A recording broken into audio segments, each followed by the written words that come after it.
Hey kids, it's Old Man Shouting at Clouds, and now with others too. Chatting about the CFL is what they're going to do. Some have no contacts and others have no clues. Everyone will tell us all their quirky football views. Hear what Old Man and others know.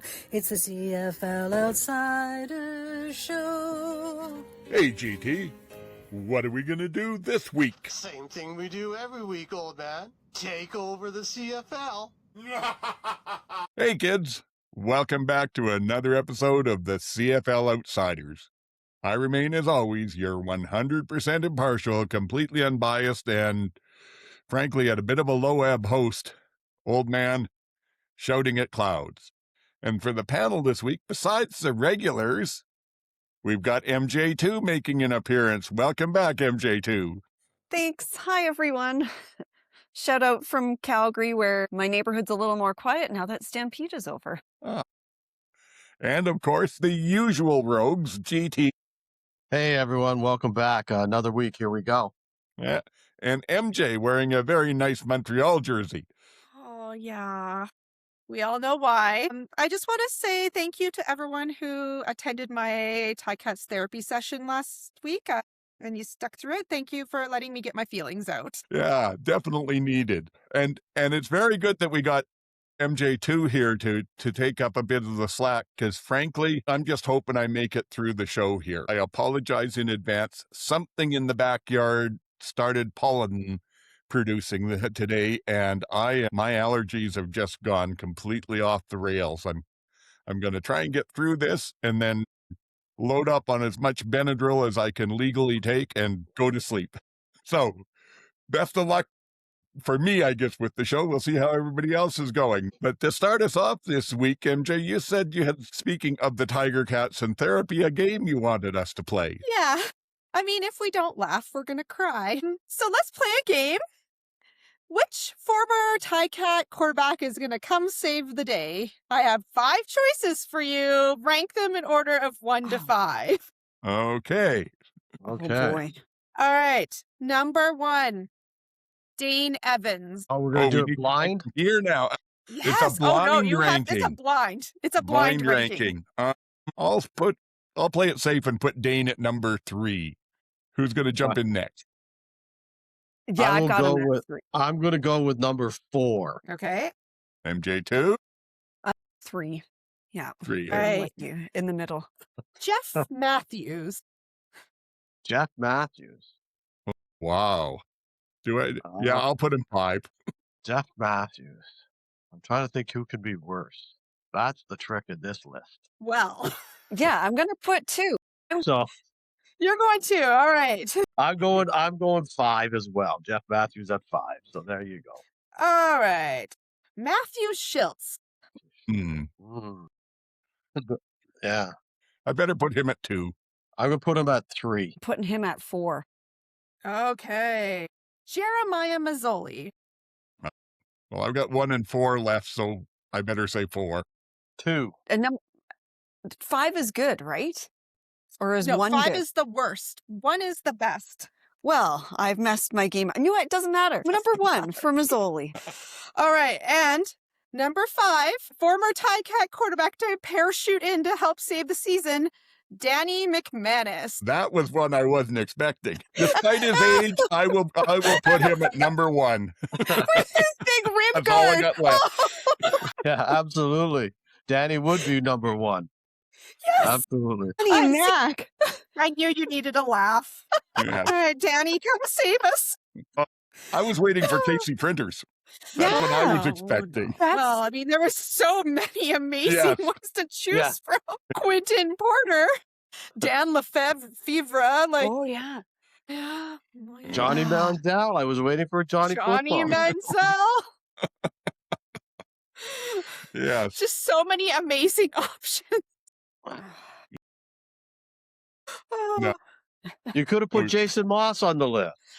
But he's coaching GT. Yeah, How well, could he might come help out. save the He Thai might Cats? he might feel badly enough that he might help out. Yeah. He's not playing until 2 days later or the next yeah. day. He could Sure, do you could do both. both. You could do both. And his team Sure. seems to be operating well enough without him anyway. They don't need him. You're right. You're right. Jason Moss, please come help us. Yes. I think it was on Reddit last week. We were having a little bit of a joke fest about that, and names like Matt Dunnigan were coming up, and Michael Bishop. And someone asked what Darian Durant, Double D's, was doing these days. I mean, that's Kevin Glenn. Glenn, Where I- Kamari Jones, Quentin All right. Porter. Yeah. These are all people that could come out. Yes. It couldn't And go all would worse. probably be better than can't Jake go worse. Polagala, unfortunately. I'd rather have There'll Danny be stuff to McManus. talk about in the game. But Oh, moving on, so we don't get Thanks for the too laugh, bogged down. everyone.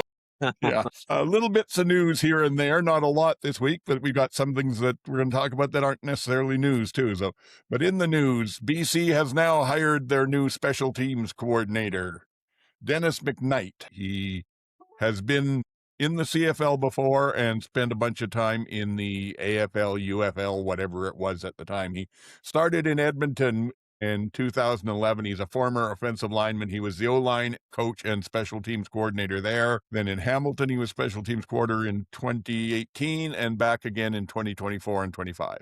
And then there were stints, like I said, in the spring leagues from there. I don't know him much. Maybe as Hamilton fans, you'll know him better. What do you think? Is he a good fit? So he is a man who looks like he would make you run suicide sprints at the end of practice. But I think that, because he replaced someone. They fired some guy, in 2024, halfway through, didn't they? And he came in. Yeah, I was trying to remember if he was the guy they fired or whether he was the guy that they replaced after they fired somebody. I think they replaced because he was their special teams coordinator last year. Yeah. Okay. Yeah. Which I'm surprised. I guess they needed to give Bob Dice another role. So he was odd man out. but I loved how they, I forget what article I read, and they're talking about how he's like, oh no, I was just at home. And talking about just how much I love football. And sure, why not come back to coach? And his wife was like, wait, what? You said we were done. And maybe that's just me paraphrasing, but I thought it was pretty funny. I think Hamilton did okay on special teams. So they did. like he said in the article, sharpen those tackles. He's got the personnel, and I think you folks talked about that last time. He's got the personnel. It's just, how do you make sure that they know how to properly tackle, or when to, or how to? And hopefully can turn it If around. not, you're running suicides at the end of practice. Well, he's an actual lineman, so I wouldn't be surprised if that's the case. I'd like to know the list, though. They won't tell us, of course, but it would be interesting to see the list of people that they actually interview. Because it does seem like, again, another, for want of a better word, retread of another guy. And it's like, I just wish there was new blood occasionally, rather than getting the same old group of guys recycling through again. So, Has he worked with any of the other staff that's currently coaching BC? That I have no idea. I wonder what sort of brought him in. From his resume, I don't think so. Based on his resume versus the other, I didn't read that anywhere, but based on where he had been and where the current coaching staff has been, I don't think so. I don't think there's been a lot of continuity. I think it'd be pretty hard to drop a rookie special teams coordinator in, though, 6 weeks in. Hopefully they'll have someone better, but for now. Yes. Yeah. And so, I will say, as a former O-lineman myself, we absolutely hated suicide sprints. So, of course, if you get a chance to inflict them on somebody else, you will. Of course. It's always fun being coach. Okay, so fingers crossed he's a good fit for BC because, they've been struggling a bit, although they did some better in the last game. Let's jump on Lyrical Eloquence. I don't know if you are familiar with this, MJ2, but this is something where we've started dropping in little lines from songs and inviting the followers, the listeners to pick them out. Now, I have to admit, I was bad last week. I forgot to put mine in. Oh, good, because I was trying to figure out where yours was, and I couldn't find anything. So I'm glad that you fessed up and said you didn't have one. Yeah. Okay, so how about you, GT? Yes, I did have one last week, and it was based on the Stampeders the previous week and the performance by VA. And it was, I've been waiting for this moment for all my life. Oh, Lord, can you feel it coming in the air tonight, Phil Collins? Yeah. And I believe, before MJ gives it away, I think I got hers, but I want her to tell us what it is first, and then I will say whether I got it right or not. Okay. Karma is a breeze in my hair on the weekend. A little more Taylor Swift. Okay. Again? Okay. That's not what I heard. Oh, did I accidentally say another one? How exciting for me. Yeah, you had used it twice. And so I thought that was the trick with Stampede and everything going on. And I know your beloved Stampede Bowl just finishing that I thought you'd used all hat, no cattle. Oh, I did. Yeah. I did. But You're right. I did too, Lyrics. I wasn't sure which version you were using, whether it was the 2017 Trace Atkins or the 2022 Gene Watson. So I was like, I don't know which one she's using there. I knew it was a song lyric. I didn't know which version. It sums up my lyrical country eloquence. music knowledge. I'm like, it was a song. Don't ask me from who. All right, so now we just have to every week look up every Taylor Swift song, and we'll maybe figure this out. There's only one that I Yeah, quote, okay. and There's you- only one Taylor Swift. I've often said that, but nobody listens to me when I say that. All righty. So see what you can listen to for this week. We'll see what we get. We also wanted to talk a little bit about the fact that apparently Mr. Kelly, Chad, is not happy with the schedule and then starting the first third of the season on the road. Now, MJ, you brought this up, so I'm going to let you talk about it. But my initial comment is I don't think he should be telling the public about it. There's somebody in the building he could talk to. Yeah, I was like, sir, please direct your comments to the management. Yeah. He's mad about his hour commute. He's like, we have to commute an hour. And I was like, oh, okay. Also, maybe talk to your management about Touchdown Guelph. Yeah. Yes. Since you have all your offices there. Where did this come from? It was a quote. I will read it for you. Toronto quarterback Kelly says FIFA's takeover of BMO Field for the World Cup has played a major role in the team's early season struggles, forcing the Argos to be on the season with an unprecedented road trip. The team has also been displaced from its practice facilities and offices, forcing some players to commute more than an hour each day. It's unprecedented, etc., Okay. etc. All right, so that's the story, but I didn't hear a quote from him anywhere in that. I just heard a reporter regurgitating what we've known for a year. It says like Argos quarterback Chad Kelly says FIFA's takeover of BMO Field for the World Cup has played a major role in the team's early season struggles. Sure. But I was like, but I just saw that we have to commute, and I laughed. Yeah. I was like, oh, okay, take it up with the LSE, please, not us. Yes, exactly. Well- They had many choices. Well, and after all of the discussions about how amazing, Touchdown BC, or not Touchdown BC, what was it called? Touchdown it- Kelowna. Touchdown Kelowna, there we go. After all of the praise for Touchdown Kelowna and how much work went into that and the promotion of that and getting involved in the community. And I think, I don't know what Mike Pinball Clemens' job is in the Toronto organization, but I feel like that's, again, a ball dropped by him, because that seems like something that he would be on top of, is building those connections in a community, especially if they made that big deal about moving to Guelph. They made that big video. So I just think, what a lost opportunity for the Argos that BC capitalized on, making the best of, maybe not great situation.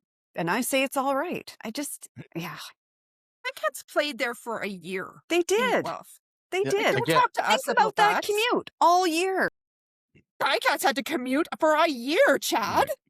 Yeah. Again, guys, so wait. I think you're overreacting to something that may not be Chad. Reread it. I don't see a quote there. Let's not dump it on him. They I think we mentioned should. him. And again, this is some reporter, from what you've just told me, and without sourcing it, I don't know where it came from, whether it was a legitimate reporter, whether it was some Cub guy that just all of a sudden wants a quote because of Touchdown Kelowna and how great it's been, and all of a sudden wants to find out how come the Argos. This stuff is not news anymore. No, it was a quote out of Three Down Nation. So it was a football reporter that did it. Oh, there's quotes. There's quotes. There's lots of quotes from Chad in this article. Oh, there's always quotes from him. There's no doubt about it. He doesn't keep his lips closed. He's quotable. Move on. I've got another thing that I'm a lot more upset with the Argos about than something like that. So that they buggered up way worse than that, than going to Guelph every day, an hour's commute, whatever it is. And I've heard nothing but good things about Guelph in the meantime, and how much people, the players have enjoyed it and liked the stadium and liked the facilities and so on and so forth. So there's that. But anyways, I was going to talk about my little rant on the Argos later. Okay, well, It's we'll get interesting back to that. He does admit it's just what it is. Like, that's how the quote ends. It's just what it is right now. Yeah. And so clearly expressing what maybe a lot of people in the locker room are also saying. Yeah, it is what it is. And the quote is true. It's not the best situation. As you're right, MJ2, they should have done it. But that's, again, not Michael Pinballs Clemens' situation. That's the MLSE and the bigwigs that made that decision. He's just toting the company line, and that's all he can do. It's fairly apparent, at least to me, that they put money ahead of the players and the fans to get it done. And again, we've been saying that since it was announced in December or whenever it was. Long time. Yeah. MJ2, when you decided to jump in this week, you said you wanted to talk about some potential records that might fall.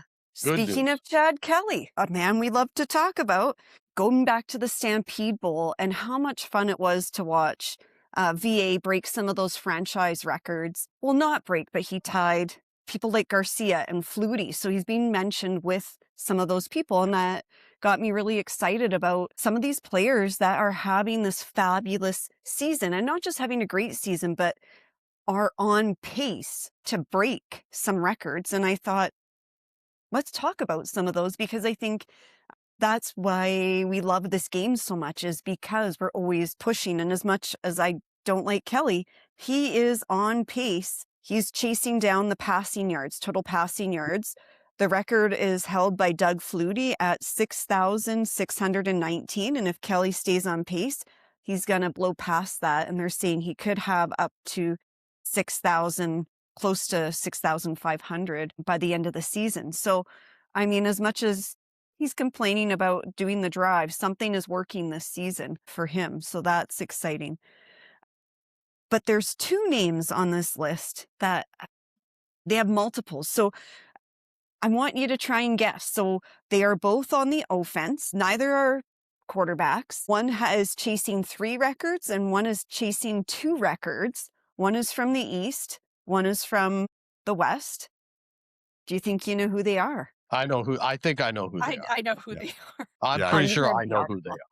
Yes. They've been talking about them all season long, so it's pretty hard not to know who they are. Yeah. One's name starts with an R. Yes. But And one is a twin. Yes. Yeah. But I thought it was the interesting. Herdman Reed's going to break a record this year? But I thought it was interesting that Rankin's on pace to beat 3 records this year. He's chasing the total scrimmage yards. He's chasing down total touchdowns, chasing after Milt. All I can think about is Milt chasing that cow. So put Rankin in a cow outfit. I don't know. But this one was interesting to me the most, is something that has never been done before is Rankin. He's on pace to get 1,000 rushing and 1,000 receiving yards. And that would be a new record completely this year. So good on him. Yeah. And then Phil Pott, he's chasing receptions and receiving yards, trying to beat Daryl Mitchell and Alan Pitts. And then we've got our quarterbacks, VA for passing touchdowns, and then Alexander for passing yards, both chasing down Flutie. So, I mean, to have that many records on pace to be broken, if you're thinking back, like some of these records are quite old, like Alan Pitts, Milt Stiegel, like, yeah. So as much as there are some teams that are stinking it up, there's a lot happening. Yeah, a lot of good play going on. Maybe it's just me and my attitude towards these things, but I don't get terribly excited about these potential records until we're at least into the last third of the season, because there's so much with injuries. Or Rankin is probably, as long as he stays healthy, it's more on him. But if as far as Philpott goes, if Alexander gets hurt, that probably takes away a lot of his chances, let alone him getting hurt himself. It's not just that they're having one game. They're just up. They're just consistent every game, no matter what the other team does. I don't see either team as a fluke anymore. So I think both of them could break all of those records. There was a couple of other ones. You talked about Chad Kelly and getting him there, but I think Bo was on pace as well at one point when he had those first 3 games. I think he was on pace to go for that. That would have been 3 seasons in a row, well over 5,000 yards. And I wasn't sure if anybody else had done that. Even back in the heyday of the Dunnigan and Flutie era in the early 90s, I'm not sure that any one of them went 3 years in a row well over 5,000. So, and maybe they did, and maybe I just don't remember. But I thought that was pretty impressive as well when you mentioned records that could be broken this year. But both Philpott and Rankin should go for it. So. Yeah. Well, and I know that Smith from Hamilton, he's over 70 consecutive games with a catch. And so I'm thinking how many guys in that race as well right now. 70 games is a long way from the record on that one. I'm going off the top of my head now. I know it was Don Narcisse with the Riders that holds the record, and I think it's 201 games. So he's got a few games left to go. Let us have something. Yeah. Yeah. I'm not saying it won't happen. We can't have Bo. We can't have Smith. We can't have anything nice. Just let us have one. I'm glad the defenses are letting them push it this year. It's been nice. Yeah. Well, and I think VA is in good company, like Flutie, Garcia, like for Calgary. Again, thinking of franchise records. Yeah, there's been some great football offense played. Yeah, there was interesting. I saw just while we're briefly on that subject, I saw an interview with Flo today from the Stampeders Ormelade, and they asked him about how do you stop those high scoring offenses this year. He says, we are not giving up more yardage than we did last year. If you look around the defenses across the league, the yardage is the same. It's just explosive plays, and it's everywhere. He said, we're not sure, but we're trying to figure it out. And every team's in the same position. It's a quarterback play is just way up this year.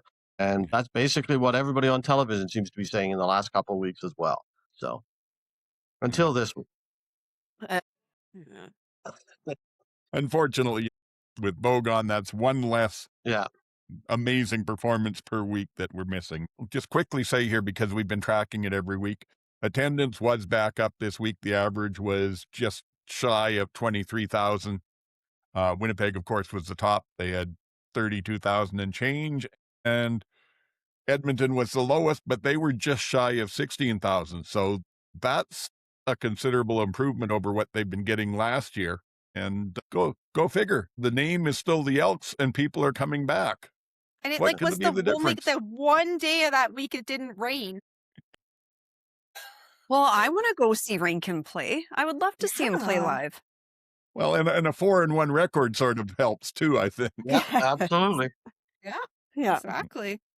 Okay, so that's enough of that. Signings and releases this week. I only caught one. I don't know if anybody else saw any, and that was just today. The Redblacks signed Dante Ruffin as a DB. Last I heard, he was in the BC training camp and got cut. And of course, he had been with Montreal before that, and I'm not sure if he was anywhere else or not.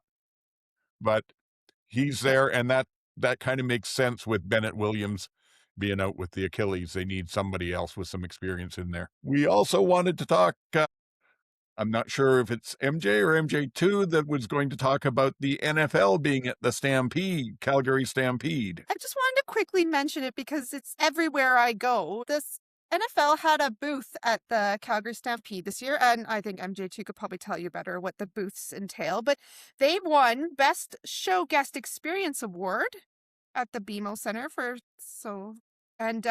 they partnered up with a local Alberta boot company for NFL boots that you could win, and they partnered with a Canadian clothing company, Boathouse, for a 9-piece clothing collection for NFL Stampede gear, and a few of the teams are there, and the Vikings actually held a free flag football and cheerleading clinic in Calgary during Stampede for kids. They didn't say how many people were at flag, but they had 150 people at the cheer That's training. amazing. And Yeah. not so much from the CFL, I'm guessing. Yeah. MJ, so I live in Calgary, as I've mentioned, and was in town during Stampede. And I don't often go down to the grounds, but I do every once in a while. And if I had known that the Grey Cup was in town, I probably would have gone to see it. Like, that to me is a fun thing to do because it's not usually just the cup that's there. I think of when they did the train, the CFL train where it toured. It's not just usually the cup that shows up. So yeah, I'm curious what was there, but I have no idea because I didn't even know it was there. Or like the Stampede Bowl trophy Mhm. Yeah. with some Stampeders. I don't Yeah. know. That's Were they in During the some of- parade? I wonder if they were in the parade with Yeah, their I think they were in the parade. I believe I saw an article saying they were in the parade. Yeah. Yeah. Earn some of that marketing money they make. Yeah. Yeah. It's good the CFL had the cup, the Grey Cup there, but if nobody knows about it, how does it help? So, yeah, like I said, I'm at a low ebb. I'm probably overly cynical. Just try a little bit harder, CFL, because the NFL is really encroaching on your market.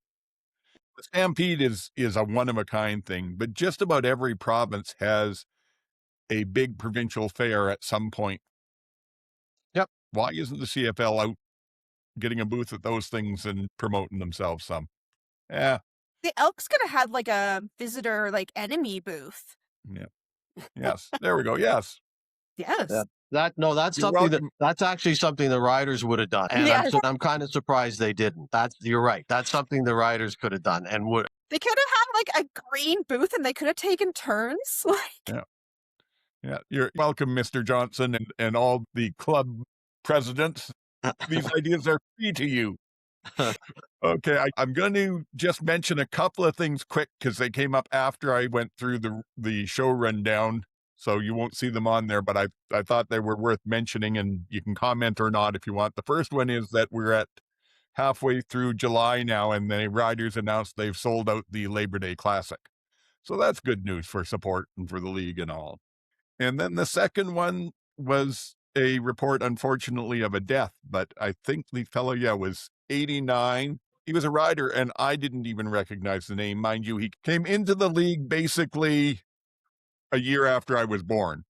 So Saskatchewan Rough Riders quarterback and DB Bob Patak, I believe, is closest I can get to it. The reason that I included this in was an interesting little bit of history.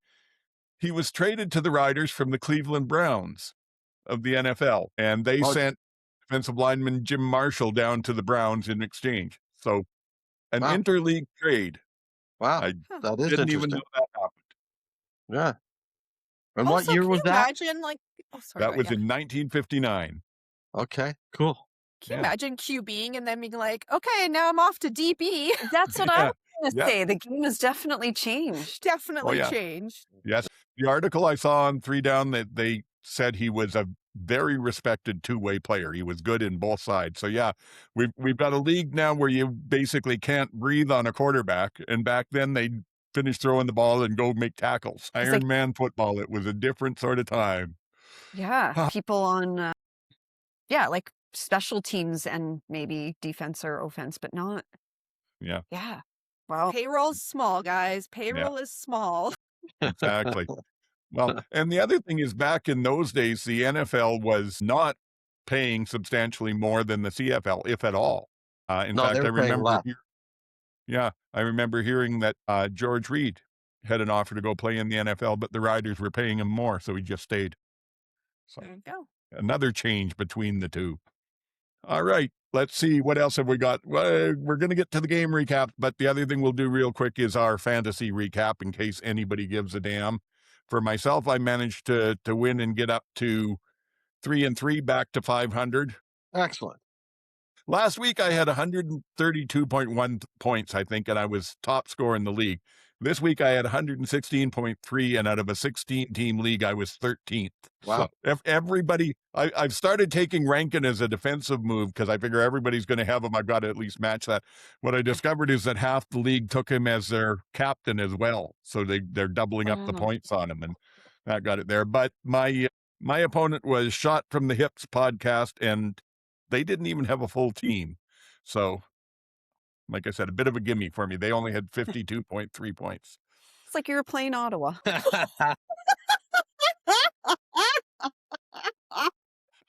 Sorry. Well done. Very well.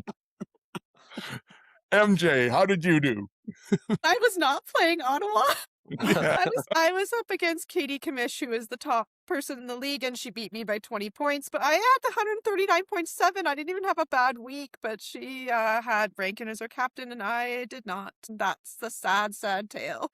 So where's your record at right now then? Oh. 3-3? I must be 3-3 now. Adam Stewart out of Canadian Football Countdown is the league commissioner, even though there is a player who calls himself Commish KD. But Adam didn't get the results out yet today. So I'm hoping I've crawled back up into the playoffs in the top 8, but we'll have to wait and see. Do you know who you're up against next week, MJ? I'm not sure. Okay. Well, you can tell us I then. don't know. It'll be a surprise for next week. Yes. Yes. Keep people on their edge of their seat. I mean, it doesn't really matter because I'm still too scared to make anyone but my quarterback my captain, and then I Right. keep getting burned. But I just know if I pick someone to be my captain, they're going to get like 2 passes thrown their way. Yes. Well, I'm a little more open to the idea, and I may get to it, but not next week. I will take Rankin. I'll say right now, I'll take Rankin because he'll get it. He gets, 18, 20 points minimum, which justifies spending the money on him. But I hope people make him the captain because he's back against BC where they shut him down fairly well. And yeah, you got passing yardage, but we'll see. Anyway, that takes us to the games. And speaking of that game, Ottawa goes to Edmonton and loses 40-17. And basically I started out saying they didn't have any answer for Rankin, but that's not true. Their D-line and the linebackers did a relatively good job on stopping him short within, a few yards of the line several times. And they also picked up sacks. So that part did okay. But the problem was anytime he got passed to second level, he was just embarrassing people. In the open field, nobody can touch him. And I think that's maybe as much reputation now as anything. I'm reminded of Barry Sanders down in the NFL watching him run. And if he broke into the open, people immediately started running backwards and hoping they could catch him 30 yards downfield. And that's what I'm seeing with Rankin. But anyway, so there was that. He ended up with 150 total yards, 14 carries, 3 receptions, 3 TDs, and just, like I said, they had no answer for that. On the other side, Edmonton's pass defense was quite good. 2 interceptions by Jackson, 1 each by Ford and Garnes, and J.J. Ross made some nice plays, including a beautiful knockdown against Eugene Lewis. Then in the fourth quarter, the floodgates just opened and they scored, what was it? I think they scored 24 points in the fourth quarter. So that was it. Who wants to talk about this? You're in Edmonton, MJ. You go first. Well, I was actually out that night, so I didn't even get to watch the game, but I have a few little notes. Yeah, Rankin unstoppable, really. The Redblacks ran bells for 7 times. 7 times for an entire game I don't get it. I don't understand it. I guess maybe Edmonton was scheming for it. He is the highest paid running back in the CFL, is he not? I don't think so. He might be the highest paid American, but I think Brady makes more than he does. Highest paid American running back with 7 carries for 19 yards. Mind you, when they were Boy. averaging like 2.5 yards a carry. So how much can you keep doing that? The Redblacks, I feel bad because this is my note. I have Ottawa's defense is good. They have good special teams and their receivers are good. Their quarterback is bad. And your defense will keep you in games for a while. And they kept them in there because I was looking at the score while I was at the theater. I was checking the score at the intermission, and it was close. It was close. They were keeping them in it. And then in the fourth quarter, your defense is tired. They've been on the field the whole game. They're exhausted, and then you just get run over eventually. I just have my 2 special teams notes. One, Noah Getman had a really nice bounce back game for the Redblacks. Mm-hmm. And I know we're going to talk about Saskatchewan and kicking issues, and I just want to say Vincent Blanchard did not have a good first year, and look how well he's doing now. So I'm happy they stuck with him, and yeah, Edmonton looks good. Okay. Thank you. How about you, MJ2? Did you get a chance to see this one? I had a soccer game that night, so I caught highlights, but I was just texting with MJ this week saying, imagine if you had stuck with Drew Brown. Imagine. And I know we can't, but I just feel like, yeah, I agree that your defense can keep you in it for only so long. And then, if you don't have, like, Cody Fajardo's making way more completions than Mayer. So at some point, if you're not running and you're not completing throws, you're not going to win, no matter how good your defense is. Okay. And we'll bring in our Tommy Stevens to close this one off. GT, what do you got to say? Absolutely nothing, because this one I laughed earlier as MJ2 was talking about soccer, because that makes three of us that did not see this game, and and so we're 3-0. And it's only because I didn't see any of the games over the weekend live, and I only saw portions of them on replay, and I'll talk about each one. It was a disastrous weekend for my viewing scheduling. It was just fell apart totally. And this was the game I was least interested in, because it ended up scoring exactly as I suspected it would be. So it was like I didn't even care if I missed this game, and it sounds like I didn't miss anything. So I didn't even watch the highlights. All this is news to me other than what the score was. I read yesterday at some point and went, oh, okay, that's what I suspected would happen. Yeah. So yeah, that's what I have to say about it. So, and yeah, I'm just thinking Edmonton is proving that they are a good team. That's all I can say. Yeah, We should have got my mom on the podcast, because she for sure watched that game and was trying to text us about it, and we weren't watching. Sorry, Mom. She was. She's like so excited to finally have something to cheer about. I did see this game, and I will say that a couple of interesting little quirks about it. And one thing I noticed was, I'm 99% sure on this. I didn't actually go back through all the plays, but from what I saw, it was one play into the second quarter, and Edmonton had a 7-point lead. That was the first time they threw a pass across the line of scrimmage. Their entire first quarter was screen passes, rank and runs, and that worked. So you're grinding so down then, the if you don't mind, I'm just going to interject there, because if that was the first game of the weekend, then that seemed to be the theme of the weekend, because all I saw in all the games and all they seemed to talk about in all the games was bubble screens and screen passes, and how every offense is utilizing that so much now. It's very hard for the defenses to do anything about it, and maybe that's again a reason that the offensive output is up this year. Defenses so far haven't been able to adjust to that bubble screen and that screen pass and those quick slants that all the offenses seem to be running this year. And when you couple that with, I think Rankin had at least 3 runs of 15 to 20 yards in the quarter, so it was easy to play like that.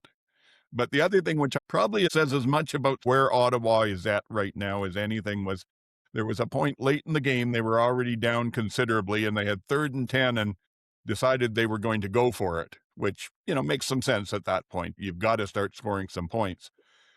They didn't get the decision quick enough, so they had to take their time out, came over to the sideline, regrouped, got it ready to go, went back in, and almost took a time count.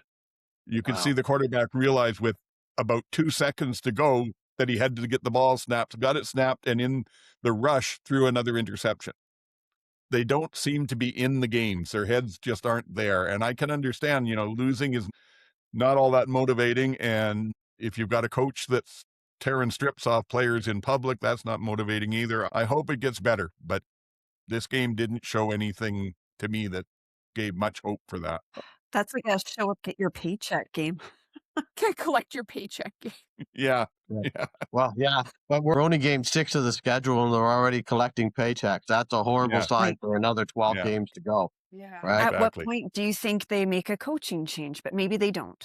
They can't afford to. They can't They because they're still They're paying. so tied up with money now. They can't do it because of the coaching cap. They just can't do it. Do you think they'll fire Sean Burke? They are in Edmonton 3 years ago. Yeah. They are in Edmonton zone 3 years ago. Stuck. And until they find a quarterback, I don't know the coaching is going to matter. Well, McLeod Bethel, when he got sacked on his first series out there. Yeah. Welcome back, BT. Not good. However, what was good was the next night was the Winnipeg defense. I've got to Yes. say, I was very impressed with the game plan they had for Toronto. They found a way to limit Kelly. They didn't shut him down completely. Toronto got 21 points.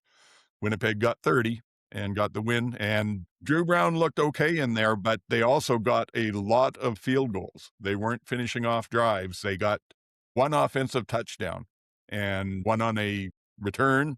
And other than that, it was all field goals. Couple of things could have changed this game around. They did march down on their first drive and got to about somewhere around the 10, I think, when Wilson fumbled and gave the ball over to Toronto, and Toronto couldn't do anything with it. If they'd been able to move it at that point, that might have helped. And there were at least twice in the first quarter that Brown would have been intercepted if the Toronto DBs could catch. So there was some luck in it, but full credit to them. And I know I've said before that I don't think Willie J is the player he once was, and I stand by that. But on this night, he was. He had a whale of a game. Did you get to see any of this one, GT? Now, I kind of assumed it was a Toronto victory going into that game. And then after hearing the score, I was like, I've got to rewatch this. So it was one of the games, actually the only game of the weekend that I watched from start to finish. And it was a very good game. I was very impressed with Winnipeg's defense, and I was impressed just enough with their offense to that, it looked like the game. The score looked like the game. I thought there was some very good plays, and then Coxie getting tossed, I thought was a little weak, but it is what it is, right? The penalty.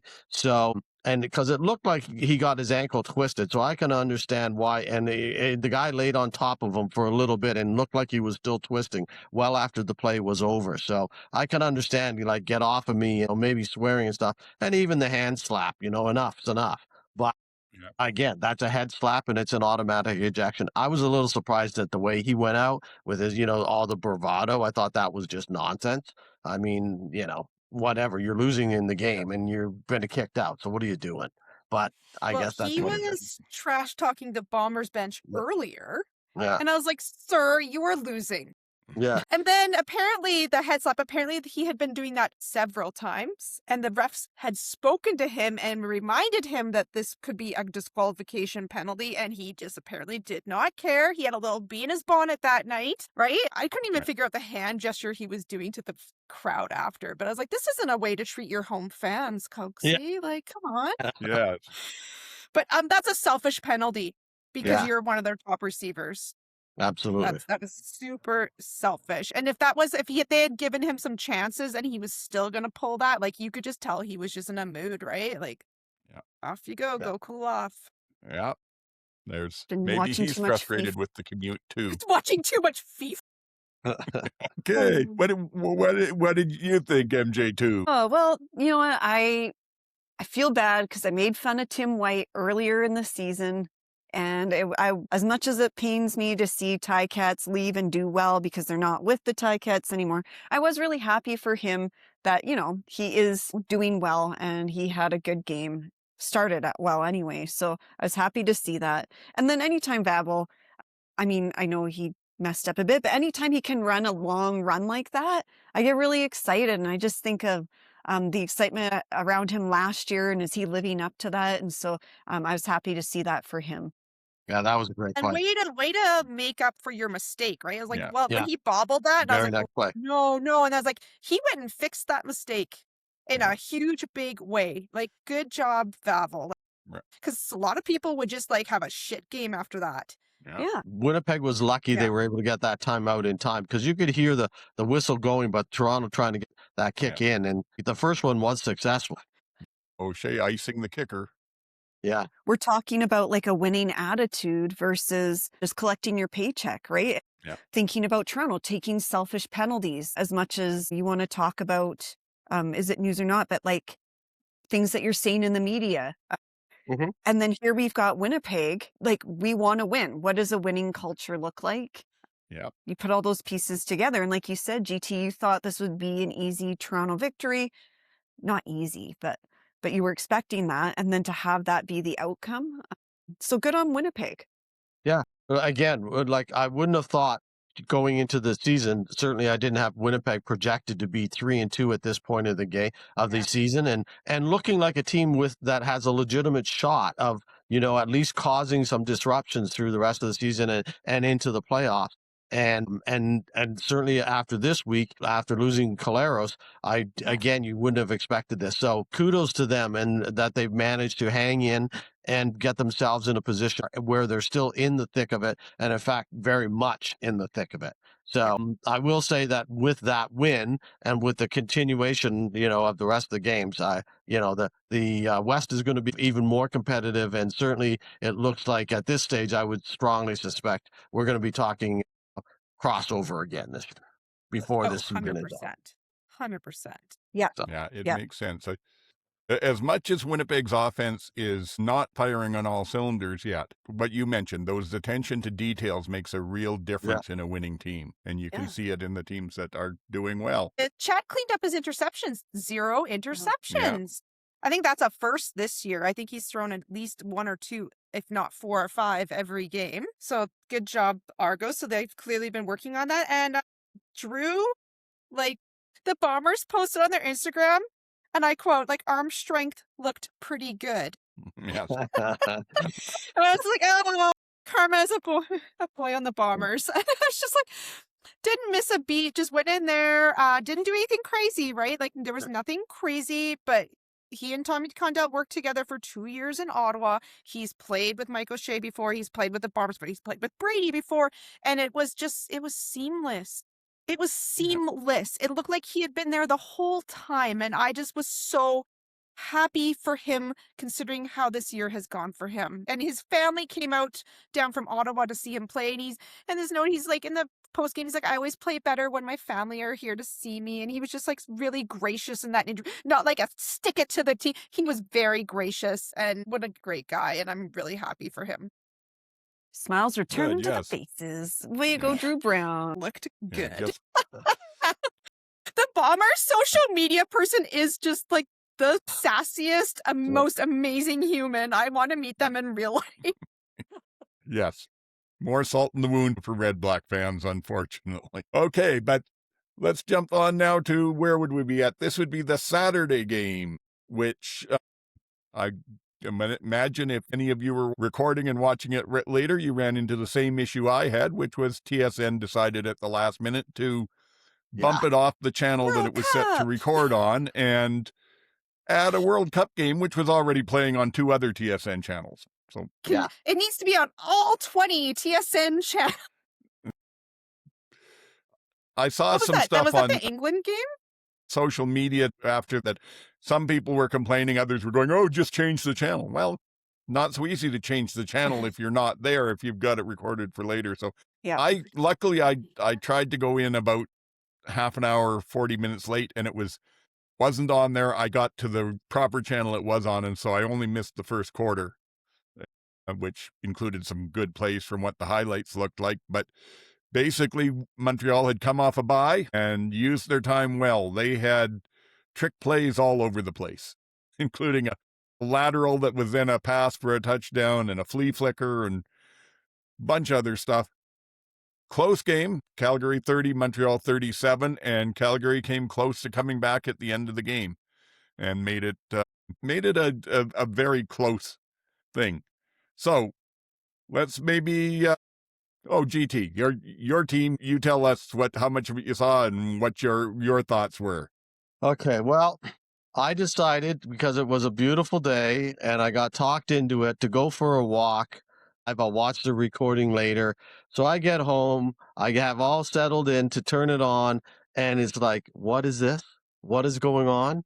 40 minutes of nonsense that is called, whatever game it's called.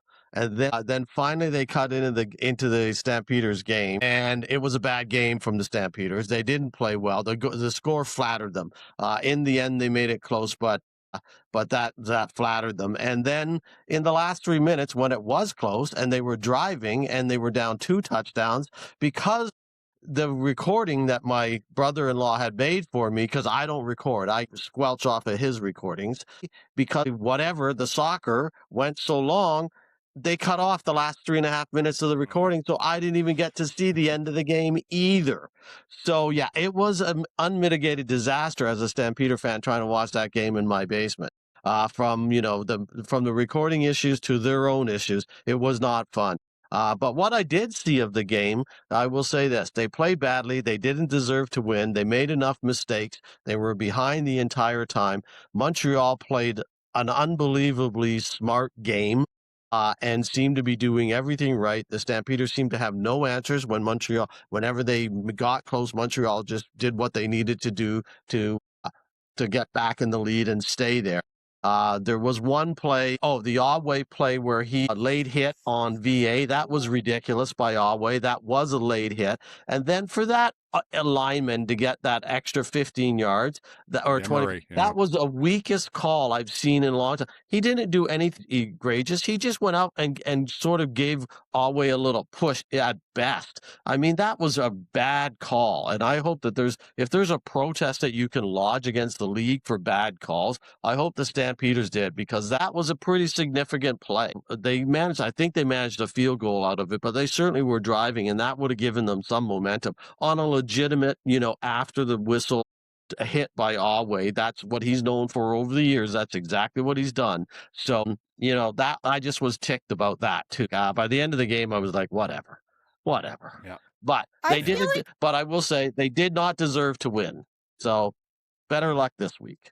I feel like if we're going to hand out disqualifications for rough play, that should be a disqualification for rough play. Yeah.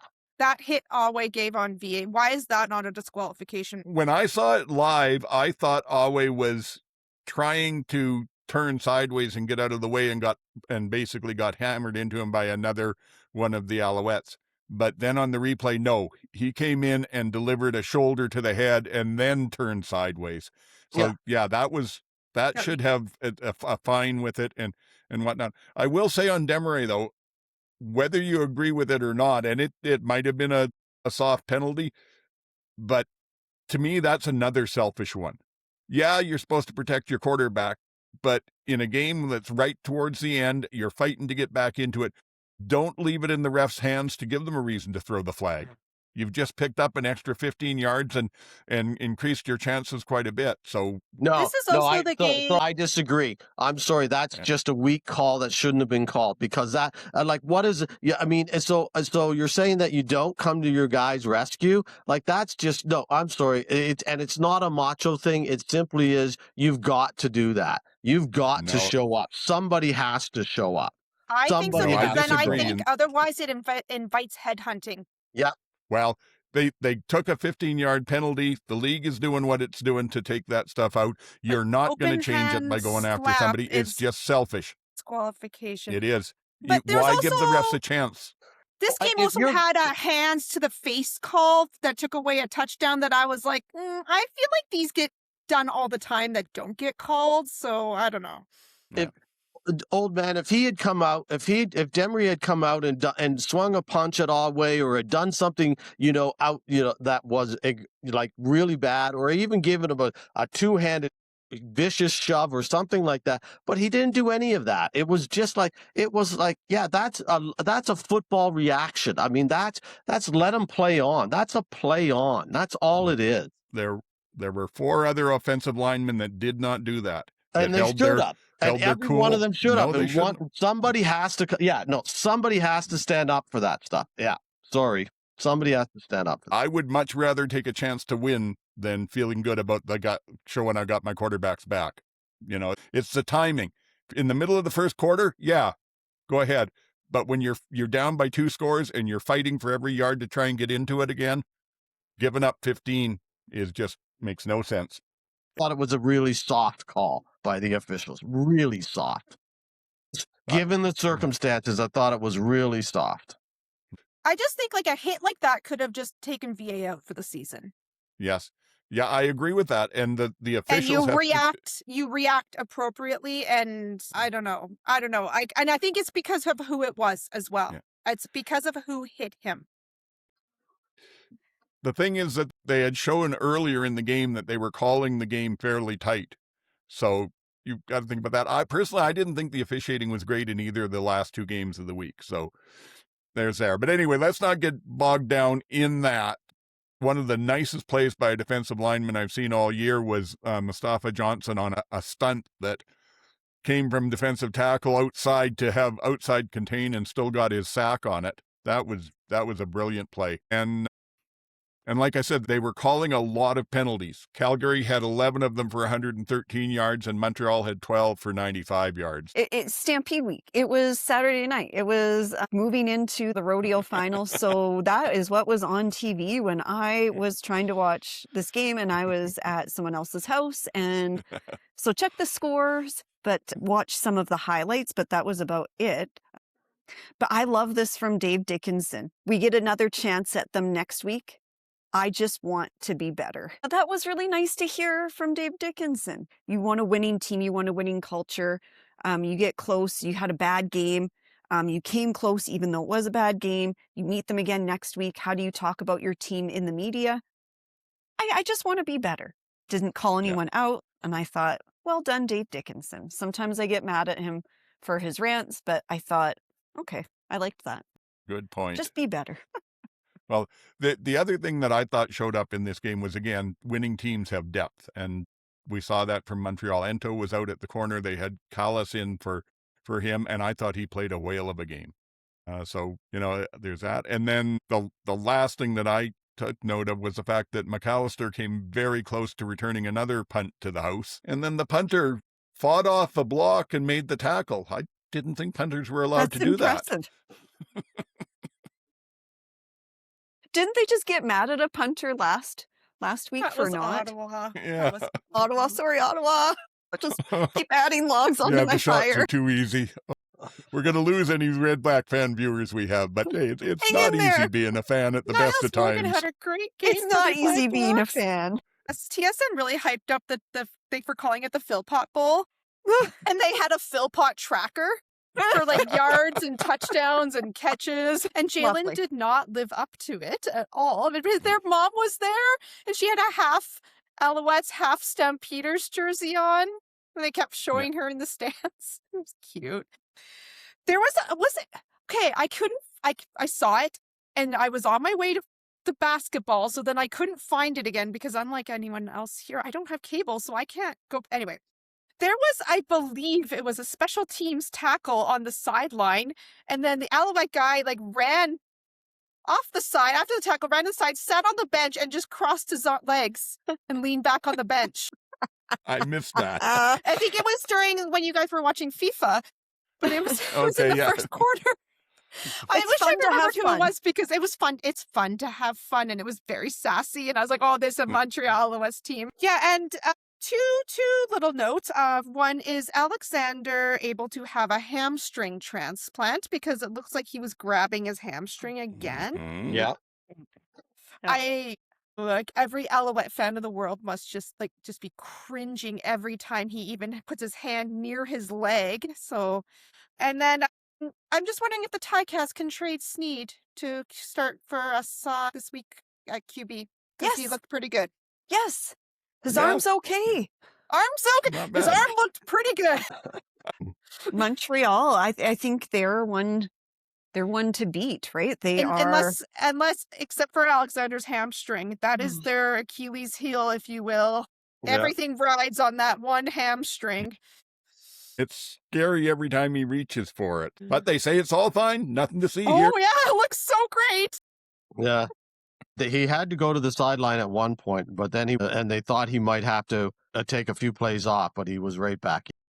Yeah. Well, they sent him into the room. I guess they don't have the tent at Montreal because the room is just off the sidelines. They sent him into the room at the start of a defensive series for them after he grabbed at it, and then he was out for the next series. So whatever they did.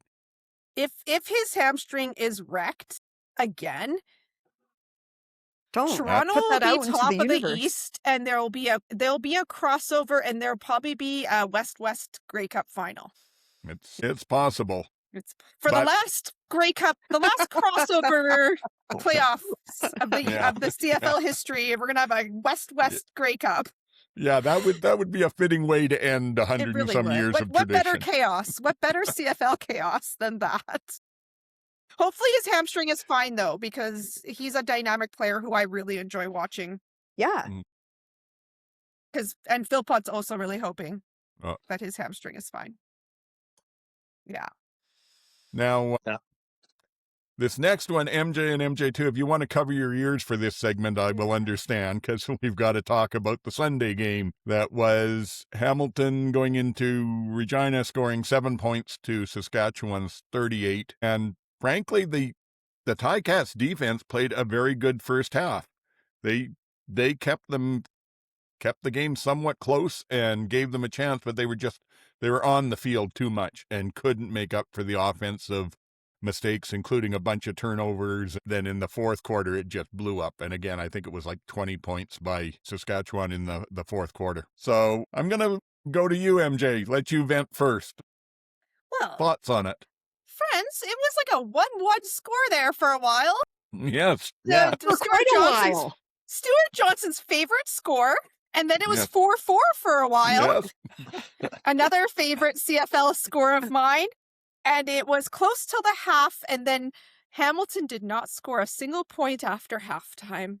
Not a single one. Mercifully, my mom and dad were here, so we had the TV on in the background, and my mom was just like, just don't look. I'm like, okay. So again, a situation where you have good special teams, good defense, receivers who are usually good, and a bad quarterback. They ran Roundtree 9 times for 36 yards with a rookie-ish quarterback in Jake Dolegala who had 122 yards, but then they had a interception return for a touchdown for 107 yards. So what's 122 minus 107? That is his net yardage for the game. It's kind of like that Chris Strevler game, except for Chris won it.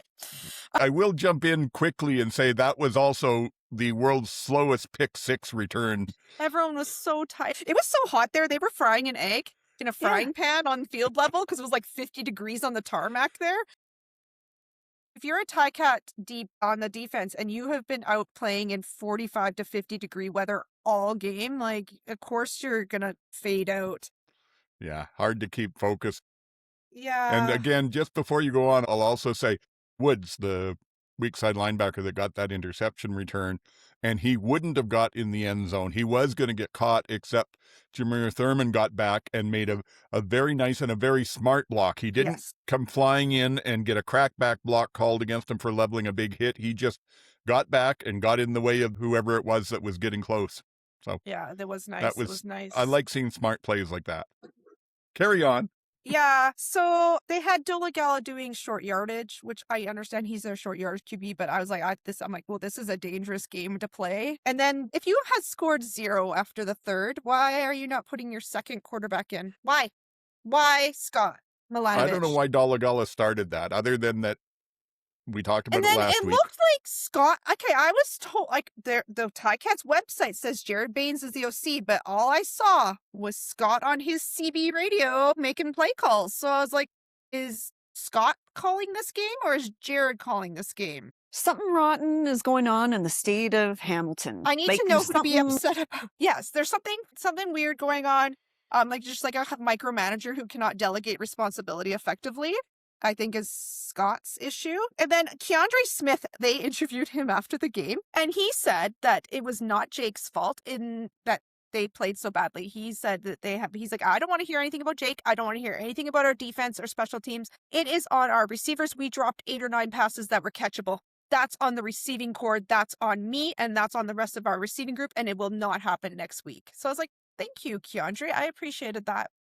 Oh, yeah, that was absolutely on the receivers. How can you have a receiver out there who doesn't have a 6-foot vertical to get up and catch those balls that Dolegala was throwing? Were so high. Were they? Yeah.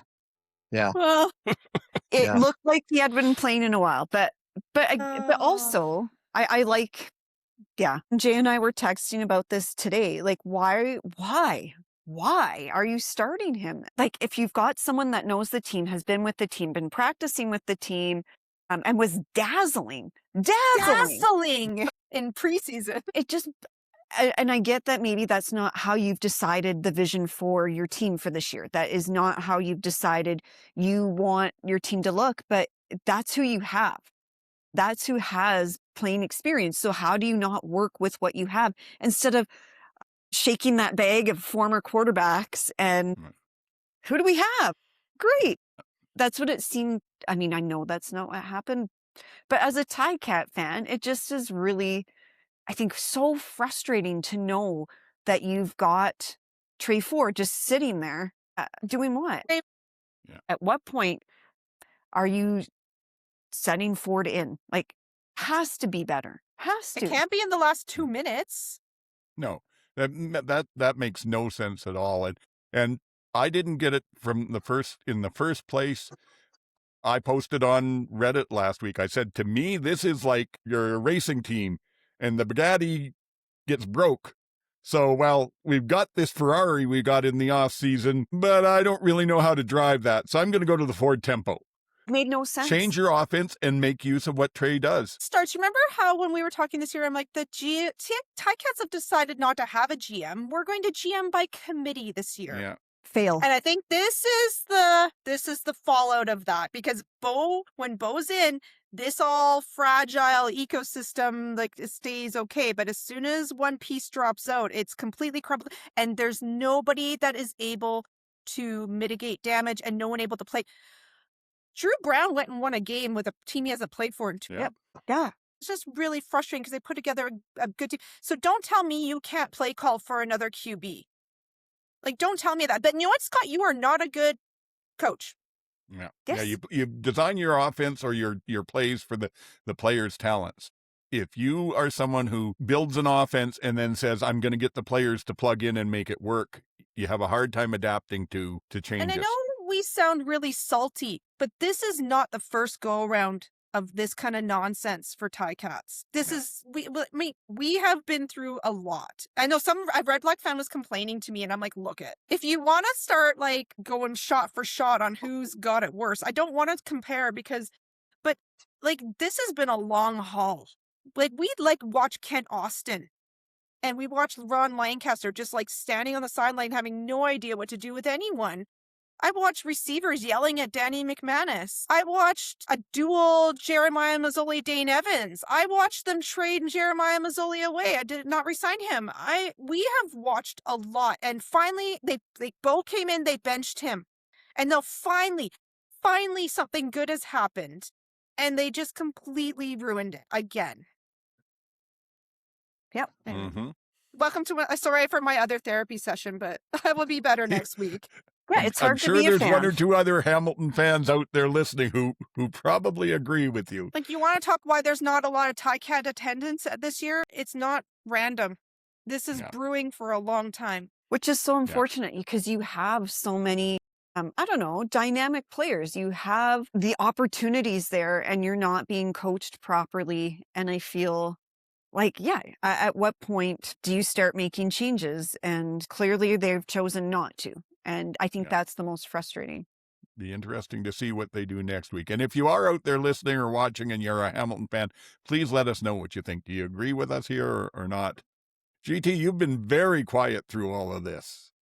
Well, there's not much to say that you guys haven't already said. Jake Dolegala proved why he's a short yardage quarterback, because that's what he is. And he proved that why he's gone through 3 teams and ended up. And even we thought, why is he even there as the third string guy at one point? So they just gave him a game to prove it. If they can't understand that that's what he is after that game, then they're worse off than we thought they were. And I agree with everything you guys have said so far. Saskatchewan, they hung in for 3 quarters, and it wasn't their defense, and it wasn't their receivers, and it wasn't their special teams. It was their quarterback throwing interceptions late in the game, and Saskatchewan feasted on their quarterback.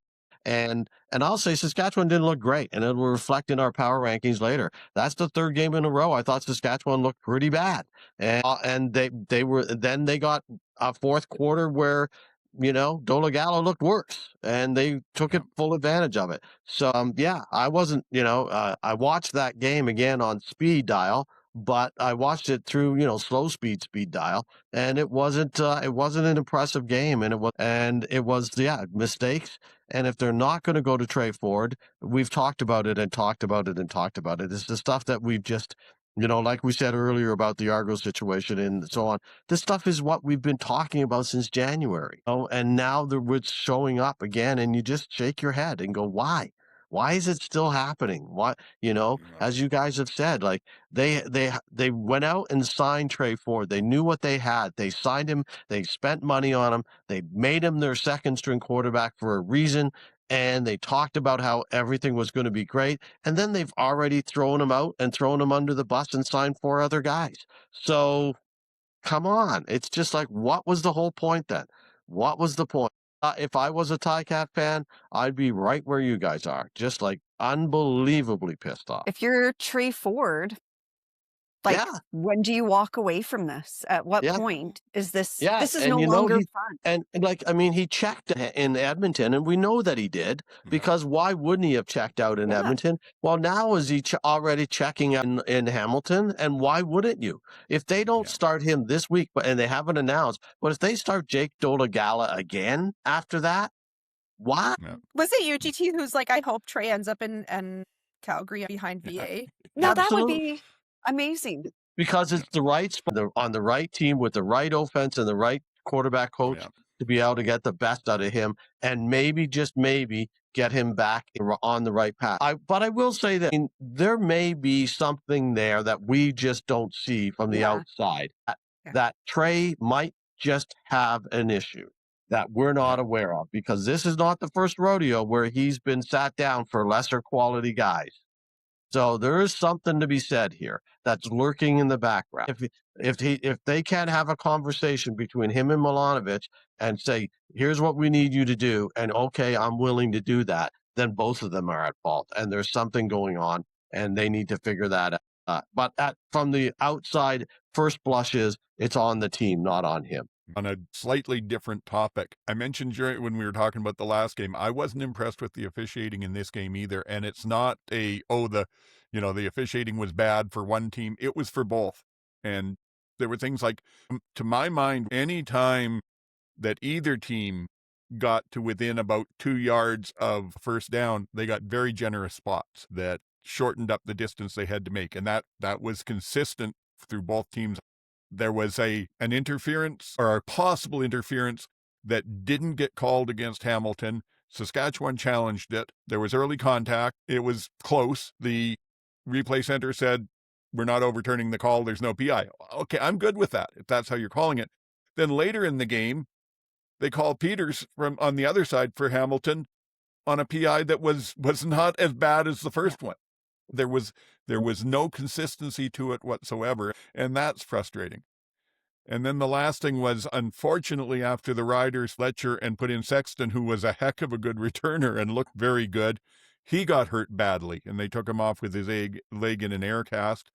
And then late in the game, Katsantonis came charging down on Johnson and bumped him out of the way for a nice interception, but hurt himself in that. And I don't know, I didn't see him come back into the game. I hope he's not out for a length of time, because they cannot afford to lose out on defense. Well, you know what? We're already 1 win ahead of our 1-17 season, so it's already a victory, really. Well, there's that, And then the last thing was, a lot of people were raving about Tommy Stevens going in to run out the game and ripping off a couple of 15, 20-yard runs to take it in for a touchdown. I'm sorry. I love Tommy's play. I love what he does. That had less to do with him and more to do with a bunch of defenders going, we're down by over 30 points and there's 2 minutes left of the game. I'm going to make a business decision. I'm not getting in his way. I am here for my paycheck now. Thank you. Yeah, well, not even necessarily for the paycheck, but it's just, it wouldn't be smart. No. You'd be hurting the team getting hurt in that situation. So that does take us to the power rankings. GT Barnum's CFL Outsiders for this. Week 6 power rankings. Go. All right, so we have a new number 1. So finally the Elks get their due, and they're coming in at number 1. Our mom will be happy. Yeah, they continue to win. It looked like, from everything that I read, because as I said, I didn't see the game. Everything I read, they took care of business. And it wasn't so much that Ottawa, they just did what they needed to do and won the game, which they should have. So they are Montreal is number 2. Montreal is looking like a team that we thought they would look like.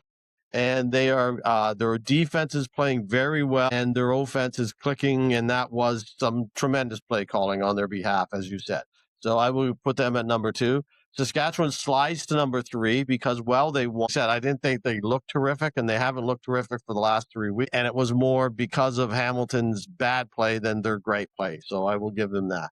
Winnipeg number 4 this week because they won and because they look good, and because last week I said they could be flipping around depending on their play this week.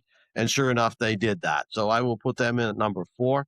I have number 5, and I have Calgary at number 5. And then BC at number 6, but those two are in a toss-up as to where they could be after this week's games very easily. And then the last 3, I think, are kind of self-explanatory. Toronto at number 7, Hamilton at number 8, and Ottawa at number 9. So Toronto could move around again depending on their game this week. They look good, and then in the last 2 weeks, they've been exposed in some ways. So this game will prove whether they can bounce back. But they are playing a team with no quarterbacking, or a team without a quarterback that has any confidence from his coach. I got to say, there's nothing there that I disagree with, and at least one of the folks on Reddit will be happy because they were quite ticked off that you had BC higher than Winnipeg last week, calling it disrespectful. So they'll be happy to see Winnipeg back up there now. Unfortunately, I didn't take down the name of who it was. But we didn't know what Winnipeg was going to have going into last week. And that's, as I explained, that's why I put them down where they were. Defense so is now that we know there. that Drew Bound, the arm is okay. If Castatonis is not playing, We will then put they them need back to where they belong. Well, I guess that could switch. Yeah. 8, 9. We still battle have of the 2 basement. wins. We have 2 We're wins. frozen. Yeah. But their defense, like I said, looked good, but it's hard to hold a team to You know who else's 6 defense points, looks good? which is Ottawa's. apparently what they would need to do. Ottawa's a good defense. This is. I think this is going to come down to coaching and how you get your players responding to a new quarterback, Hamilton. Kinnear outplayed Dilligella Ford. Who would have thought? Sorry, that's rude, maybe, but I just don't understand this incessant because if anyone notices, pocket passes are a dying breed.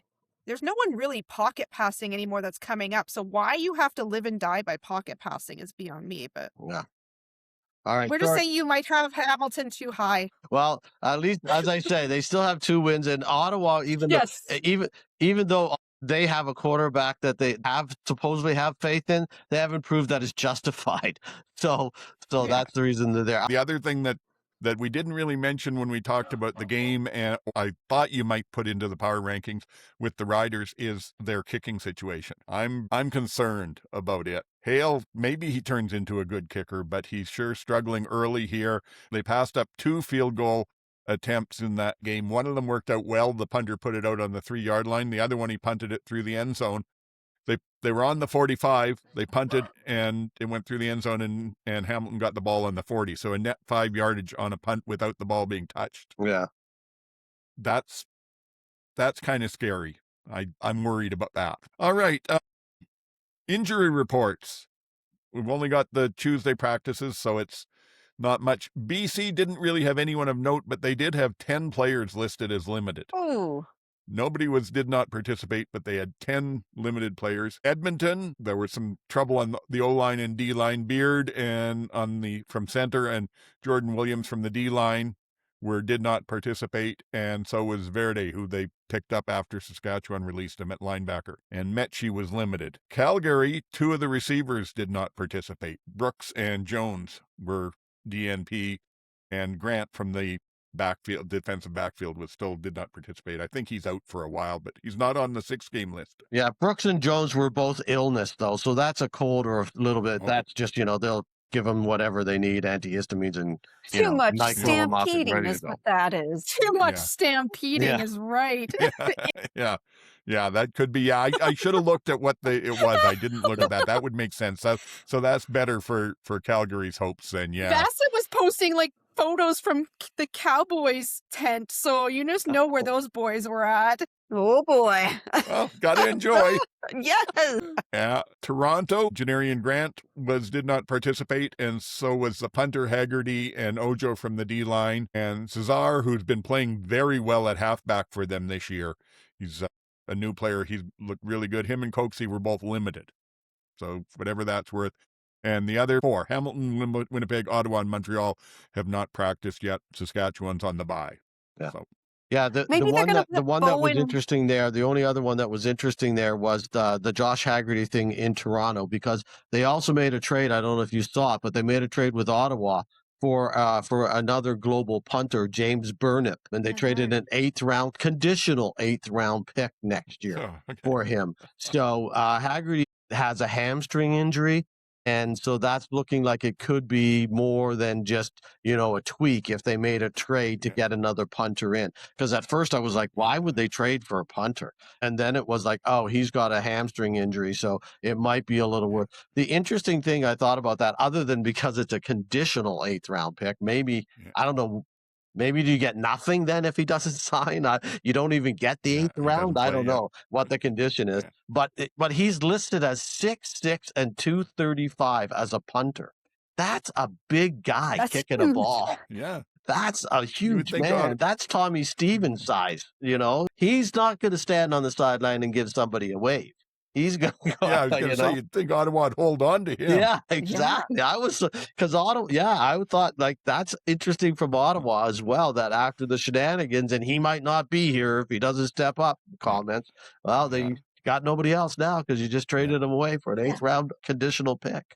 So anyway, I thought the Haggerty thing from Toronto was of significance, that injury, or could be at least. It could be, yeah. Or it could be like earlier when Montreal signed Lewis Ward to the practice roster for a couple of weeks. Absolutely. Just in case. Yeah. We don't know now. Yeah, maybe Lewis Ward is available. Should check. Sorry, I missed that. But the Riders, are they phoning up Lewis Ward's agent? Just kicking the tires? There should be some kickers out there, but I don't know where. Manshard had a really bad first year, and now look at him bending. Yeah, I know, but that's right now.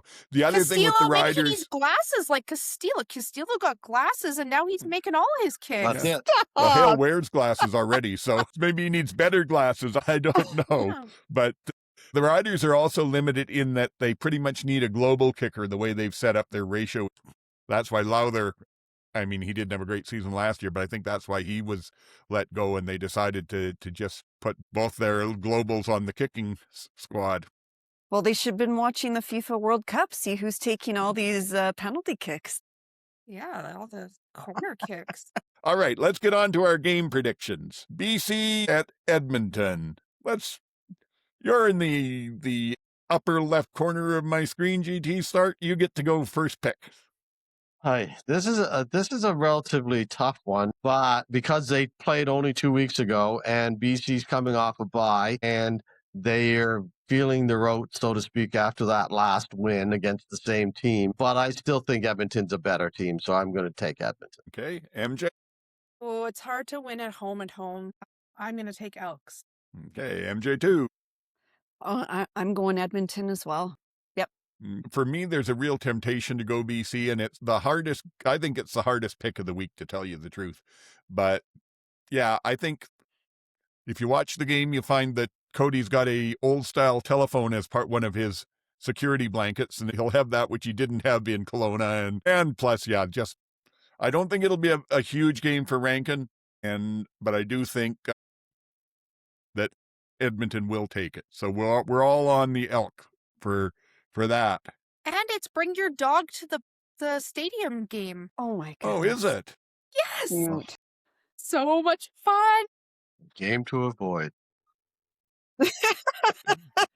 Don't sit in that section if you don't like dogs. I hope they bark when Nathan's trying to throw the ball. The only dogs that should be at a football game are catching frisbees at halftime. Do that in Calgary. That rabbit runs out. There could be an ugly scene. I feel like the rabbit made a touchdown. He probably did. It's kind of like herding cats some days here. Okay, so the next game, another second half of a home and home, a true home and home. This one, Montreal's coming out to Calgary. Now, last week on this one, again, I'm going to let you go first, GT. Last week you had picked Calgary and said it was going to be a low-scoring game, and I kind of agreed with you on it, and that ended up 37-30, which Maybe this year that is low scoring. I don't know. Yeah. What do you see happening in Calgary? I think I'm going to go with the same thing, a low-scoring game. Feels like it. I think Calgary's defense wants to play better, so that will impact it. And I thought VA just got in his own way last week. I didn't mention that, but it looked like that game where he's in his own head and trying to do too much himself. So it'll be interesting to see whether he bounces back, whether he can chill and get back to those good vibes, as MJ likes to say, at this game, because it didn't look like he was in that space at all last week. So hopefully he is, but I'm still going to take Montreal by, in a close game.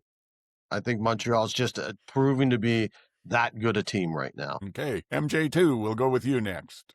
Oh, this is the Folk Fest game. This is where last year I got to meet Jason Moss just randomly around. I'm hoping that happens again. And if it does, Jason Moss, please know I will again get a photo with you. This one was the one that I didn't know, but I'm going to pick Montreal. They right now seem to me to be unstoppable.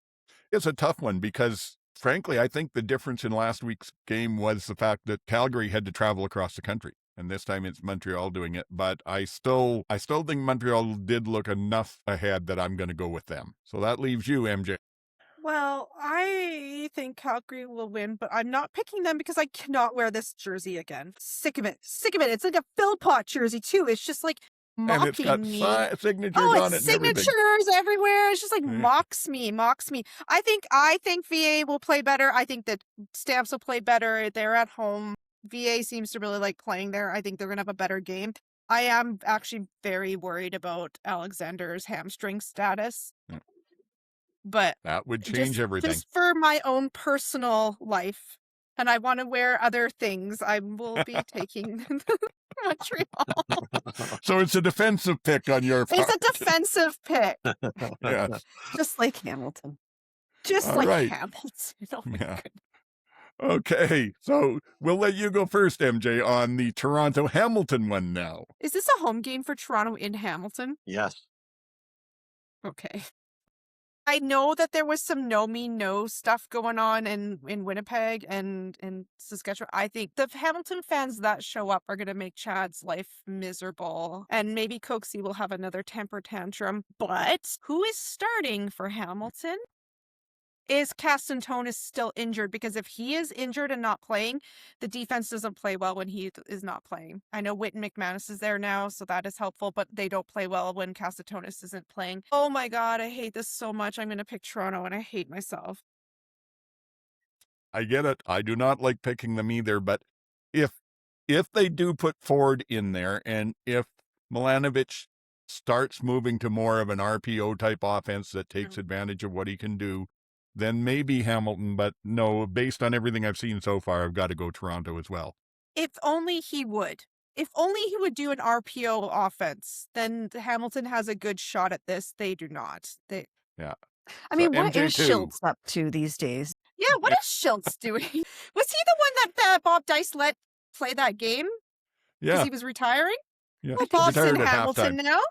Bob's in Anyway. Hamilton now. Maybe he'll let him. There's hate picking Toronto, but they are the better team going into this week. So Toronto it is. Okay. And GT. So this is Toronto's home game in Hamilton. It's 40 minutes down the road.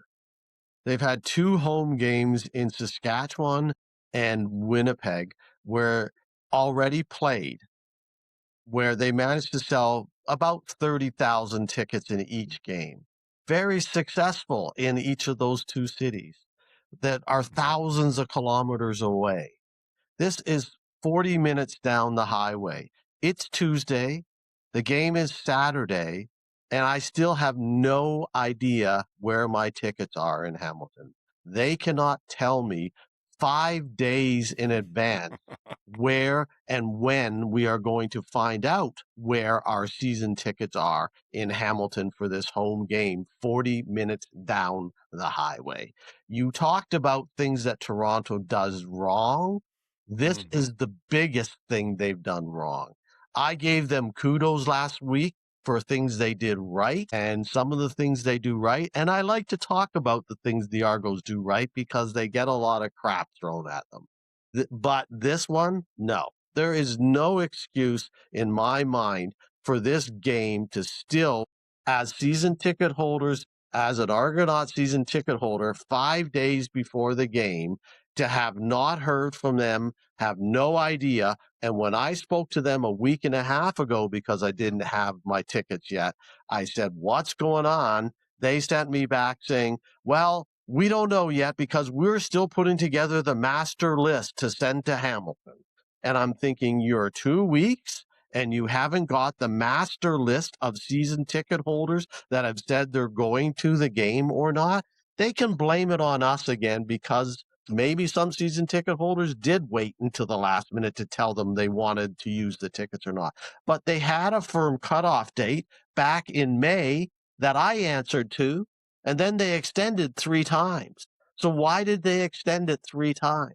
And our Hamilton fans have to wait before they can buy tickets to this game because they don't know where they can sit either until the Argos season tickets are allocated for the seats. So you don't know. So if you're a boxed J boy, you could be up in the rafters because I could be sitting there in your seat. But they don't know Are you that gonna wear yet. your kilt? Right. Yeah, exactly. Yeah, not a chance. It's just a schmozzle, and it's 5 days before the game. It's ridiculous. This is so unprofessional. I'm sorry. This is just, it's crazy. It's just crazy. What's going on in the Toronto office this year? I don't know. This is like they brought in all these new people, right? They brought in Hofnagel, they brought in Barker, they added all these people. That's still Is football Hofnagel off. new? Like, who is doing this? Like, is this MLSE? I know their ticket guys are the same guys that run the Leafs, the Raptors, the TFC, whoever else they have. So maybe they're just overwhelmed. I don't know, but it's just ridiculous nonetheless. Again, it's a slap in the face to the Argo fans that MLSE is just, again, giving us the gears. So it's crazy. And that's what I will say. And that's what I've been teasing all that I wanted to get into is this is just ridiculous. In the meantime, Toronto's going to win this game because Hamilton has no quarter. And at least if they do, they have one who has no confidence from his coach. Well, just from memory, I know that Toronto fans, it is such a short hop, skip, jump over to get to Old Iverwin. And so, yeah, like chances are that if last minute tickets are available and Hamilton's not looking great, I wouldn't want to pay money to go see my team lose against the Argos. Yeah. So I hope it sells out for the Argonauts, and that would be amazing to have that true home field advantage. Yeah, 3 weeks ago, Hamilton fans were just looking forward to this because they could just give it to the Argos with Bo there and everything else. It was going to be a great game. Now, as you say, like, yeah, I mean, there's not much momentum. And if the weather's a little rainy or whatever, like it might be, I expect this to be a very badly attended game. I'm also expecting, I'd say, if I would put out a number, if there's 15,000 people there, I'd be surprised. Ticat fans are very petty about the Argos. How much do the Argos get of ticket sales and like beer and like food sales?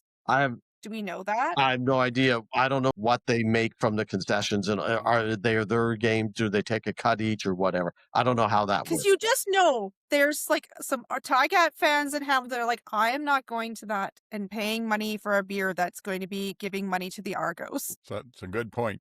Yeah, I wouldn't be surprised. Yeah, if the weather's a little off as well, it's going to be like, yeah, no, they are. And again, you got to make a decision on 2 days' notice whether you want tickets and what tickets you're going to get. Like, because you don't know until the Argos they figured out the Argos season tickets. They can't do anything about the general tickets for anybody else. Like I say, it's Tuesday, the game's Saturday. Crazy. I hope for you, GT, that if it's sunny and hot, you're sitting on the shady side. There's no If shade. it's a bit There rainy, is no shade at then Hamilton. you'll just be sitting under the cover. There's no And shade then in you have Hamilton. a great time. I hope you have a great time. And I Or hope maybe it's a your good game. dog section, and how lovely I would hope that you're be? in the dogs. I can the dogs. Oh, I'm gonna have a great time. Yeah, the dog section. That is it. Yeah. Yeah. Great. Surrounded by little blue plastic bags. I just look forward to it. Great. before it goes off the rails completely, we're almost done here. Oh, are you picking Toronto too, old man? Oh, me? I thought Yeah. I did go. Yeah, Toronto. Sorry. Okay. I was going to write Hamilton down if I hadn't heard from you. Yeah, I don't like it, but I got to pick it. I know. So That's how it Isn't this MJ2, podcast team? Winnipeg and Ottawa. Oh, Winnipeg. Sorry, Ottawa. Not sorry. Yeah. Boy! Even later. GT. I saw that Zach may play, but that Drew Brown is still getting first-team reps, and I'm just looking forward to Drew Brown going back into Ottawa. That's going to be so delicious. That is going to be so much fun. So, yeah, I'm taking Winnipeg by a couple at least. A couple of touchdowns at least. This is the game I'm looking forward to most this week because in all my heart, I hope Drew Brown goes there and just I want them to pan to Ryan a lot. I don't want Anytime Drew makes a nice pass, I just want them to never leave Ryan for the entire game. Just one Just camera have a in the little corner. camera. Yeah. A little camera in the screen of Ryan real time reacting to Drew's touchdown pass. Yeah. Because he's going 40 yards to Kenny at least once or twice, right? At least. This is I can't wait. This is the funnest game of the year. Yeah. Yep. I hope all the Redblacks fans are also going to cheer for Drew Brown. I think some of them might be. Okay, well, I'm also sorry, Ottawa. Yeah. I'm picking Winnipeg. And did you get your pick in, MJ? I glitched there for a moment. Winnipeg, and I want them to have a fan cam on Ryan. Guys, we are so boring this week. We have all agreed. I want to take Calgary, but I'm not. Montreal. Defensive Montreal pick. Yeah. Okay. Defense wins right. championships. Yeah, because if you pick them, you don't have to wear the jersey. That's Sorry, right. my bad. Oh. Did I mention earlier my allergies have me in this kind of fog that I have no idea what's going on, to tell you the truth. This has been the easiest. I think the hardest game was the BC. Yeah, Edmonton BC game. Edmonton. I'm still not sure. Yeah. Yes. Okay, well, that gets us about to the end here. Nothing left but our final thoughts. Maybe MJ2 will let you go first. Closing thoughts. I know you don't do social media, but you can direct people just to look for the CFL Outsiders, and I'll pass anything on to you. Please do. If you have a comment, please, wherever you comment on Blue Sky, YouTube, wherever that is. Yeah, if you have a question that you'd like to pass on. We're just about everywhere except Facebook. Yeah. If it's Instagram, MJ will have to pass the comments along. Otherwise, So any last thoughts? Thank you for joining us this week again. Yeah, thanks for having me. Just as a final, because Stampede just ramped up or ended, I want to shout out to the Crazy Cree relay team. They're from Hart Creek First Nation and Treaty 6. They won the relay race championship this year with jockey Tyrell McGilvery riding. If you have not checked out the relay races, that is something that you should check out. It is so much fun. They call it the original extreme sport. So so shout out to the Crazy Cree team. Congratulations. Okay. Do you have any kind of a link to it on, is there anywhere like YouTube or something? Yeah, they've been posting a lot. The Calgary Stampede has been posting a lot of the videos of them on their Facebook page. If you don't mind, email me the link and I'll put it in the show notes for anybody who wants to check it out. I will for sure. Yeah, it's pretty incredible. E.T. Oh, a couple of quick things. Sorry, a couple of things that I forgot to get into this week, into other discussions that I wanted to just quickly bring up before saying goodnight. As I talked about last week in Calgary, the quote for Vernon Adams was in the air tonight, and everything was working, and it's been waiting for this for my moment for all my life, and so on. And this week, I'm going to use something else that's a little more obscure, but still a well-known song. And here it is, and maybe some of you will get it. I hope that I did. I was going to go twice throughout, but I will give you a bit of a hint. It is a Canadian act. I will only say that. And it is take me, get me out of here. Come on, please help me out.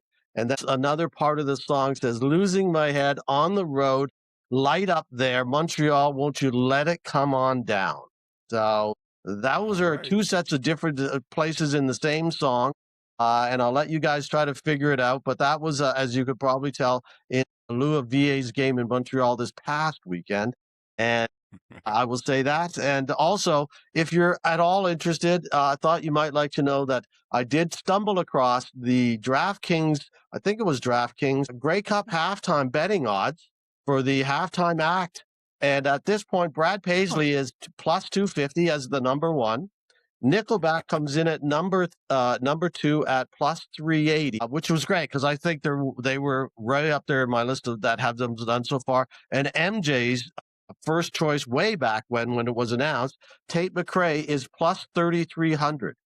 So those are some of the more interesting ones. If you're interested in finding out, there is a list of what you want. Yes. If you want to bet foolishly, like most people do, there you have some other ones to bet on. And other than that, yes, I am occasionally on Blue Sky at GT Barnum at blueskysocial.net or .net.social, whichever it is. And that's about it for now. Thank you. Sorry for rambling. Yes. And if they follow the same pattern as last year, you'll be able to bet on the Grey Cup halftime act up until the Eastern and Western finals, probably.